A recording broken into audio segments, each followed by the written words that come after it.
Eksperimento rėmėjas tikrasmaistas.lt. Pinigų kartos eksperimentas susiauginti ekologišką paršelį auga kaip ant mielių. Tiksliau auga jo pagrindiniai herojai – paršelis Pelnas ir paršytė Krizė. Būtent tokius vardus mūsų augintiniams išrinko Facebook lankytojai. Tiesa, Pelnas šiuo metu kiek didesnis už Krizę. Ir nors tai skamba gerai, tačiau taip yra tik todėl, kad paršeliai visuomet būna kiek stambesni už kiaulytes.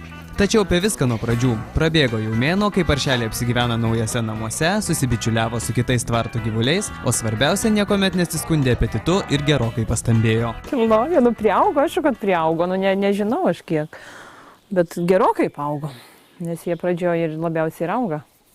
Po to augimas gilėtėja, tai dabar daugiausia paaugo. Žinoma, auga paršeliai, didėja ir išlaidos ėdalui. Jei anksčiau vienam kartui pakakdavo nedidelio dubenėlio virtų miežinių kruopų paskanintų šviežių pienų, tai dabar 3 kartus per dieną paršeliai gauna maždaug 5 litrus ėdesio, kuris paruošiamas iš nuplikytų miežinių miltų, virtų bulvių bei, aišku, labiausiai mėgstamo pieno.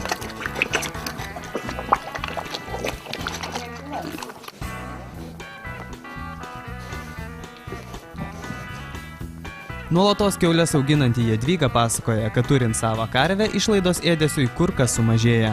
Pripiliam į pieną ir iš rūgo sūrį pasidarom, tai žinai, iš rūgas išpili, tai tu, tai šių ir va šitva ir ugdam. Tai užtenka ir savo 3 paršam pieną? Ajaza, užtenka liksočiai. Tai mūsų dabar jaugi didelį, tai aš jau beveik nepiliu jiem. Kai turiu lišną, tai pripiliu jiem. Būtent iš čia pienukas keliauja ir pas mūsų augintinius. Kiek trūksta, perkame iš kitų kaimynų. Ir nors litras jo čia kainuoja gerokai mažiau nei parduotuvėje 1 litą, prabėgus mėnesiui paaiškėja, kad būtent išlaidos pienui sudaro didžiąją dalį visų išleistų pinigų. Pieno tai daug. Litrais čia reikia pasakyti, kiek ten tų litrų, jeigu 40 kokių stiklainių po 3, tai va 120 litrų pieno.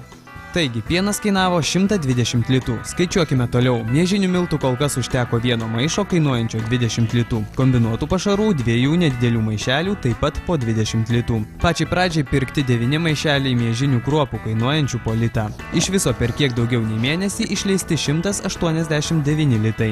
Žinoma, ši suma lengvai perkoptų ir 200, jei priskaičiuotume nuo žiemos atlikusių bulvių kainą, kuro sąnaudas ėdalui ruošti ir taip toliau. Tačiau, kaip sakoma, kaime šie dalykai nekainuoja.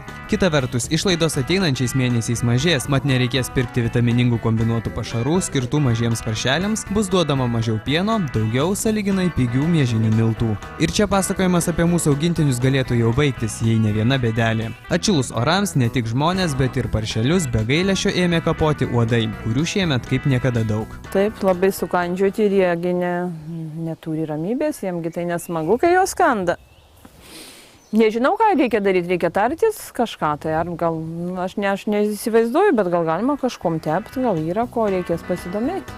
Dar vienas būdas spręsti šią problemą – įrengti aptvarą lauke, į kurį paršeliai bet kada galėtų išlysti iš tvarto ir nuo uodų pasislėpti saulutėje. Tačiau tada tektų taikyti su išties nekokiu kvapu kieme. Kol kas sprendimo nėra. Kaip sakoma, pagyvensim, pamatysim ir būtiniausiai parodysime jums.